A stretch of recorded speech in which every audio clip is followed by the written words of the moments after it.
bonus yang Allah berikan kepada orang yang menjadikan 4 ini sebagai model dalam kehidupan, bonus cepatnya, maka amalan yang ia kerjakan akan mempermudah doa dia dikabulkan.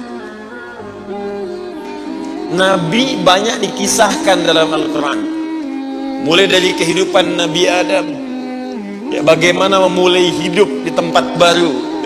Kalau diturunkan itu indah Pak Bu. Anda baru berumah tangga atau baru pindah komplek, pindah daerah, bagaimana memulai hidup di tempat itu? Bukankah diturunkan kisah Nabi Adam dalam membina awal rumah tangga di situ? Ya, kemudian memanage keluarganya. Kalau ada perselisihan, bagaimana diselesaikannya?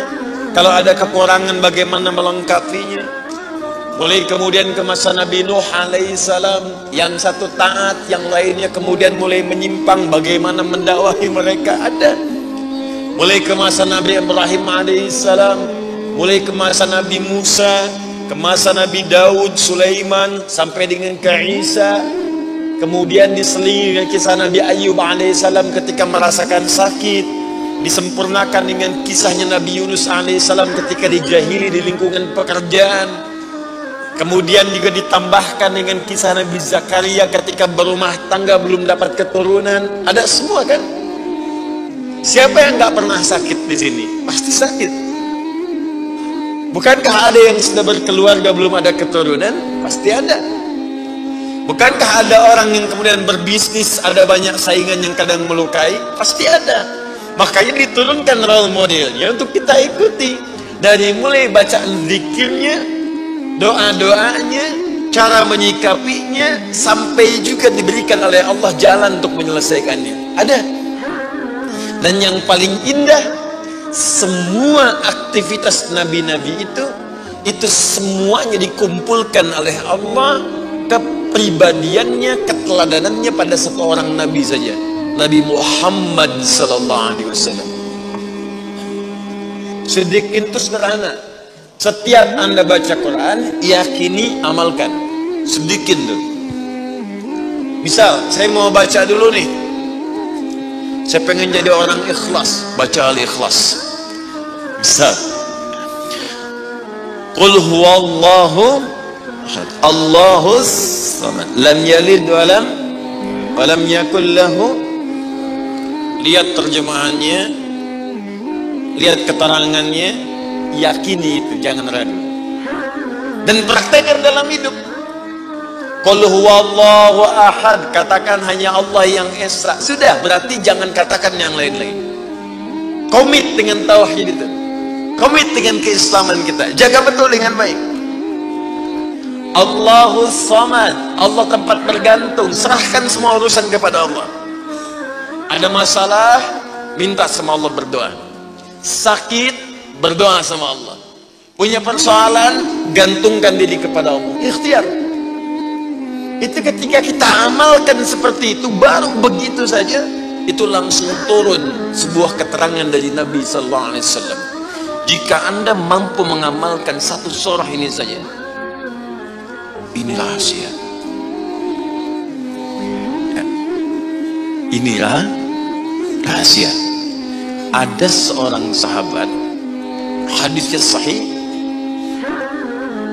dikutip kemudian oleh Syed Qutb dalam kitabnya Al-Aqaid Al-Islamiyah. Syekh Muhammad Nasiruddin Al-Albani pun mensahihkan hadis ini. Ketika Nabi selesai kemudian menunaikan salat, terdengar seseorang berdoa. Perhatikan doanya. Doanya menggunakan pembuka surat Al-Ikhlas. Saking yakinnya Siddiq dengan ayat ini, dan dia mengamalkan kandungan isi surahnya, dia membuka doanya dengan surah ini. Saking yakinnya dengan surah ini. Perhatikan kalimatnya. Allahumma ushhidu bi annaka antal ahadus samad alladhi lam yalid wa lam yulad wa lam yakul lahu kufuwan ahad. Allahumma inni as'aluka an taghfira liya. Hadisnya sahih. Kata orang ini, ya Allah, saya menyaksikan, meyakini ya Allah, bahwa hanya Engkau satu-satunya Tuhan yang layak dipertuhankan dan disembah. Aku meyakini bahwa satu-satunya Engkau adalah Tuhan yang menjadi tumpuan dalam setiap permohonan. Engkau tidak beranak dan tidak diperanakan, dan tidak ada sekutu bagimu. Aku nggak minta banyak ya Allah, aku hanya mohon ampuni dosa-dosaku. Begitu selesai kalimat itu diucapkan, terdengar oleh Nabi. Apa keterangan Nabinya? Perhatikan kalimatnya. Ya fulan, tahu nggak Anda itu baru mengucapkan kalimat apa tadi? Apakah engkau paham? Engkau baru mengucapkan kalimat apa tadi dalam berdoa? Kata orang ini, wallahu wa rasuluhu a'lam. Ya Rasul, saya nggak paham apa yang dimaksudkan kecuali Allah dan Rasul yang lebih mengetahui. Maka apa jawab Nabi? Laqad da'uta bi asma'illahil a'zam. Di riwayat lain bismillahil a'zam. Idza du'iya biha ajab wa idza su'ila biha a'ta. Tahukah Anda? Kata Nabi, Anda baru saja berdoa dengan menyebutkan dengan yakin semua sifat-sifat Allah yang maha tinggi, nama-nama Allah yang tertinggi. Nama Allah yang tertinggi, nama tauhidnya Al-Ahad, nama tertinggi. Karena dengan itulah nama ini Allah ditakdiskan, dikuduskan. Dengan nama ini Allah disembah, dan dengan nama ini Allah dipertuhankan. Kata Nabi, Anda baru berdoa dengan menyebutkan nama Allah yang paling tinggi, yang kalau disebutkan nama itu di awal doa, maka semua doa yang disampaikan akan dikabulkan, semua permintaan akan dijawab. Tapi apakah semua orang yang baca doa itu diawali dengan surah tadi akan dijawab? Belum tentu. Kalau tidak ada praktek sedikit dalam jiwanya. Orang dulu minta dijawab, orang sekarang sama kalimatnya. Usyhadu bi annaka antallahul ahad as-samad alladzi lam yalid wa lam yulad wa lam yakul lahu kufuwan ahad. Ya Allah, lancarkan rezeki saya. Tetap aja lambat dari atas.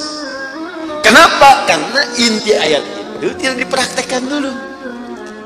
Diyakinkan dalam jiwa kita, benarkan ayat itu, amalkan, pakai dalam doa. Jadi, dan itu buktinya. Syuhada nggak usah ditanya, orang-orang para syuhada itu bahkan sebelum wafatnya diberikan jalan-jalan kemudahan oleh Allah. Bahkan sebelum wafat, kalau benar syahidnya, itu banyak doanya dikabulkan. Bukankah para ulama bagian dari mujahid fisabilillah? Berapa banyak para ulama yang mengangkat tangannya dikabulkan? Imam Ahmad bin Hanbal pernah lewat, kemudian ada seorang mengatakan, Syekh, anak saya sakit, tolong doa kepada Allah. Kata Imam Ahmad, kamu ini doa-doa sendiri, katanya. Imam Ahmad ingin mengajarkan, kamu kan masih punya lisan, kamu masih punya kemudian kekuatan, minta dulu sama Allah supaya ada ikhtiar. Orang itu tiba-tiba pulang, ya dengan perasaan dia agak kecewa karena Imam Ahmad tidak